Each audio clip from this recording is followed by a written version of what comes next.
তো আমরা এখন রয়েছি উটির সেই বিখ্যাত শুটিং স্পটে, আর অনেকখানি হেঁটে উঠে এলাম এই শুটিং স্পটে।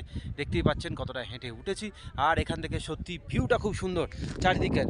একবার দেখে নিন কত সুন্দর এই ভিউ পয়েন্টটা।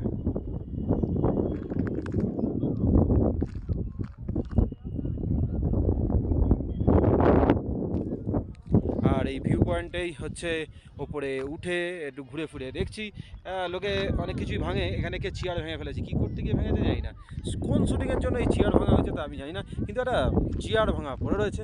আর ওপরটা এরকমই সুন্দর, ভালো লাগলে লাগবে, নাও লাগতে পারে। অনেকটাই উঠে আসার পর ভেবেছিলাম যেরকমভাবে আমরা শুটিং প্লেসগুলো দেখে থাকি সেরকম কিছু একটা হবে, কিন্তু না, ভিউ সুন্দর। দেখুন পিছনে শুটিং প্লেসের মতন লাগলো না মোটেই, তবে ভালো জায়গাটা কিন্তু সুন্দর। আর যারা প্রচণ্ড পরিমাণে হেঁটে হুঁটে ওপরে উঠে এসেছেন তাদের জন্য কিছু খাবারের জায়গা রয়েছে, মানে বসার জায়গা রয়েছে, ওখানে বসে আপনাকে খেতে হবে, কোনো স্টল নেই। আর রয়েছে ছবি আঁটে, মানে উপরে উঠে কুকুরের মতন হাঁপাতে হাঁপাতে হালকা ডগি স্পট দিয়ে ছবি তুলে নিতে পারেন এখানে।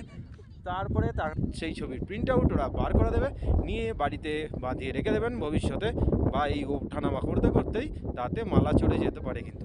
তো আপাতত ব্লগটা এই পর্যন্তই, দেখা হচ্ছে অন্য কোনো দিন অন্য একটা নতুন ব্লগে। চলতে থাকুন, দেখতে থাকুন আমার সাথে, আর লাইক শেয়ার সাবস্ক্রাইব করার অনুরোধ রইল। টাটা, জয় হিন্দ।